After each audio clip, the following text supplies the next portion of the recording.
Jangan lupa subscribe di YouTube channel Metro TV News dan juga nyalakan notifikasinya. Pemirsa, tarif ojek online dan bus antar kota antar provinsi akap resmi naik. Dirjen Perhubungan Darat Kemenhub mengatakan selain karena komponen harga BBM, penyesuaian tarif bus akap kelas ekonomi juga memperhitungkan biaya awak bus. Bagaimanakah tanggapan organisasi angkutan darat atau Organda atas penyesuaian tarif bus akap kelas ekonomi?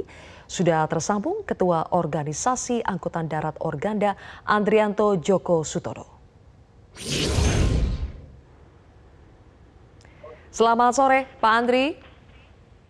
Selamat sore, Pak Sylvia. Pak Andri, apakah kenaikan tarif bus akap kelas ekonomi di kisaran 31 hingga 34% sebanding dengan dampak kenaikan BBM, Pak?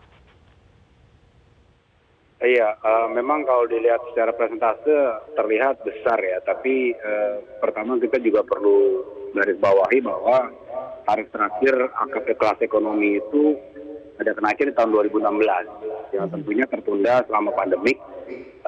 Jadi angka yang diputuskan Kemenhub ini sebenarnya masih di bawah yang kita perhitungkan atas biaya-biaya yang timbul di akap kelas ekonomi saat ini. Perkiraan kita masih seperti contoh koridor 1 Sumatera, Jawa dan Bali itu usulan kita dari 150 sampai 250 sebenarnya per kilometer. Jadi yang diputuskan pemerintah Kemenhub dalam hal ini masih di bawah. Ekspektasi Organda dinaikkan hingga 40% ya Pak, itu hitung-hitungannya bagaimana Pak? Bisa sampai 40%?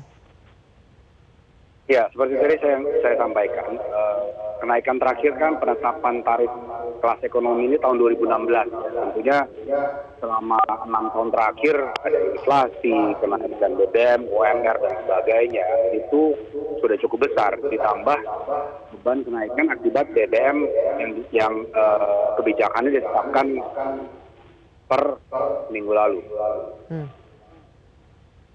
Oke, sebetulnya Pak Andrian, selain BBM, komponen biaya apa lagi sih yang dinilai butuh penyesuaian?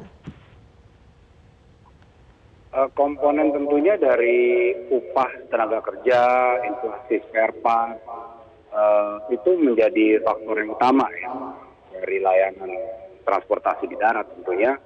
Dan perhitungan itu yang mungkin masih terjadi perbedaan karena penyesuaian di tahun 2022 ini kan sudah 5 tahun, jadi sehingga kan cukup tinggi dan ya kebijakan pemerintah sudah dikeluarkan. Tetap kita akan tetap mengusulkan akan ada kebijakan perubahan selanjutnya untuk menyesuaikan karena selain inflasi tadi, fasilitas layanan kelas ekonomi ini juga sudah berubah. Contohnya ada AC. Dari sebelum 2016 itu tidak menggunakan AC, tapi kelas ekonomi saat ini sudah menggunakan AC. Jadi investasi pun bertambah. Oke, kalau dilihat dari tarif dasar di 2016 ya Pak, Rp119 per penumpang per kilometer. Sekarang tahun 2022 naik menjadi Rp159 per penumpang per kilometer. Apakah ini dinilai masih tidak cukup Pak? Kalau tidak cukup sebetulnya ekspektasi dari Organda berapa kenaikan tarif dasar di tahun 2022 ini? Ya, tadi menurut perhitungan kami masih perlu bergantung pada koridornya. Itu 10-20% lagi dari yang sekarang. Kenapa? Karena untuk kota antar provinsi ini tentunya ada jarak yang sangat panjang ditempuh lebih pendek.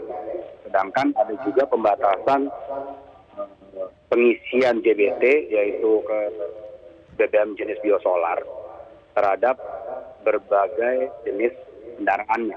Jadi itu juga berpotensi meningkatkan operasional karena setelah melalui kuota JBT yang ditentukan, bis tersebut harus mengisi dengan BBM solar yang non subsidi. Baik, oke.